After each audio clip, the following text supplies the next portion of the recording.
Hey everybody. Today we're talking about the binomial distribution, which models the number of successes that occur in a sequence of identical random trials, each of which can only have two possible outcomes. The simplest case is where we only have one trial, so let's start with that. We call that a Bernoulli trial, a probability experiment where there are exactly two outcomes, success and failure. The probability of success is denoted with the letter P. Some examples: flip a fair coin and consider a head to be a success, so P is 1/2. Draw a card from a standard 52 card deck and consider an ace to be a success. There's 4 aces in a 52 card deck. Probability of success is 1 in 13. Suppose 40% of American voters approve of the President of the United States. Pick one voter at random, so P would be 0.40. By the way, notice that the word success here is not a judgmental one. It's being used in a technical mathematical sense, so we're not expressing an opinion ourselves about the President of the United States here. We can view a Bernoulli trial as a discrete random variable by encoding a success as a 1 and a failure as a 0. So we have this discrete probability distribution, 0 with probability 1 minus P, 1 with probability P. The computation for expected value is really simple, and we get P. We compute variance using the formula sigma squared equals the expected value of x squared minus the expected value of x quantity squared. For a Bernoulli random variable here, x squared and x have exactly the same distributions, so both of those expected values in that formula are equal to P. So the variance on a Bernoulli trial is P minus P squared, or P times 1 minus P. The standard deviation, then, is just the square root of that. A lot of times we use the letter Q to represent the probability of failure, so Q is 1 minus P. And with that notation, we have mu equals P, sigma squared is PQ, and sigma is root PQ, so nice and compact. The binomial distribution, abbreviated B of n comma P or bin of n comma P, counts the number of successes in n independent and identical Bernoulli trials, so they're all going to have the same probability of success, P. Building on those examples we had earlier, suppose we flip a fair coin 100 times and count the number of heads. If x is the number of heads, then it has a binomial distribution with parameters n equals 100 and p equals 1/2. Draw a card from a standard deck 50 times with replacement, so every draw here should be identical, probabilistically speaking. If x is the number of times we get a head, then x has a binomial distribution with parameters n equals 50 and p equals 1/13. Finally, imagine you're a pollster and you contact 750 American voters at random, counting how many approve of the job of the President of the United States. Then x is going to be a random variable with a binomial distribution with parameters n equals 50 and p is 0.40 because 40% of voters approve of the president in this scenario. Here's a slightly more involved example. A basketball player makes 60% of their free throws. Determine the probability mass function of x, the number of shots they make in 3 attempts. So here x could be 0, 1, 2, or 3. We need to find each of those respective probabilities. We also want to find the mean, variance, and standard deviation. So in this case, there are 8 possible outcomes, and here y is representing that they make a shot, n is representing that they miss a shot. So there's only one way in which they can make all 3 shots, y, and so the probability of making all 3 shots is 0.6 cubed, which is 0.216. There's 3 ways they could make 1 shot, 3 ways they could make 2, and in each of those 2 cases, those 3 ways have identical probabilities. So the probability of making 2 shots exactly ends up being 0.432, 1 shot 0.288, and no shots 0.4 cubed or 0.064. Notice all those numbers add up to 1. We compute the mean, variance, and standard deviation the same way as always. We do the expected value first by taking the weighted sum of all the possible outcomes. So 0 times 0.064 plus 1 times 0.288, etc. We get 1.8. So on average, this person will make 1.8 of their 3 free throws. The expected value of x squared has exactly the same formula, except here, instead of doing just the values of x, 0, 1, 2, and 3, we do the values of x squared, 0 squared, 1 squared, 2 squared, and 3 squared. When we do that, we get the expected value of x squared is 3.96. So the variance of this random variable is the expected value of x squared minus the expected value of x quantity squared, 0.72. Taking the square root of that, the standard deviation is 0.849.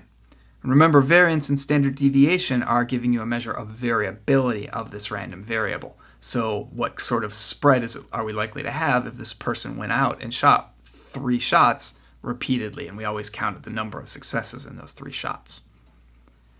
More generally, the probability mass function for a random variable that has a binomial distribution with parameters n and p is n choose x times p to the x times 1 minus p to the n minus x. So here we're trying to find the probability of getting exactly x successes in n trials. There are n choose x ways that can happen, and if you're having x successes in n trials, any one of those n choose x ways is going to happen with probability p to the x, because you need x successes, and 1 minus p to the n minus x, because you need n minus x failures. For instance, 78% of students complete a particular class at a large university. If 10 students are chosen at random, what's the probability that exactly 8 complete the course? So this time I want to do this just directly using that probability mass function from the last slide, rather than making the table like I did for the free throw shooter. So in this case, the probability mass function evaluated at 8 is 10 choose 8 times 0.78 to the 8th times 0.22 squared.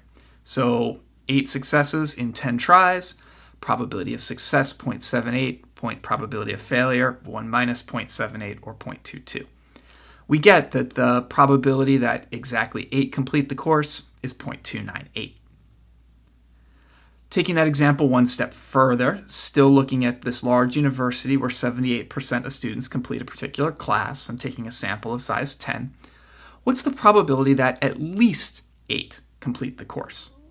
So now we need the probability of getting 8, 9, or 10 successes.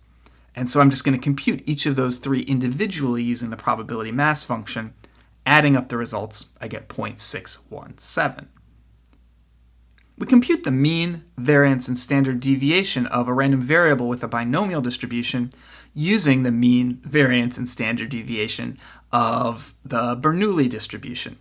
Because what we're talking about here is n independent Bernoulli random variables, all of which are being added together. Basically, as we count the number of successes, we count the number of successes in each individual trial and add all those up.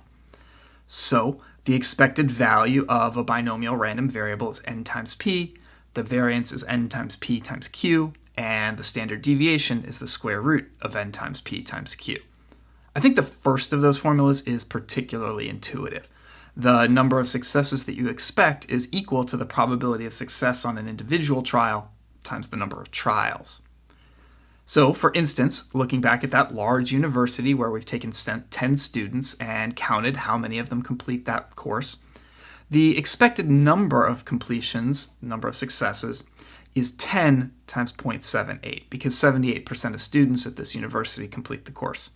So in a sample of size 10, on average, we expect 7.8 to complete the course.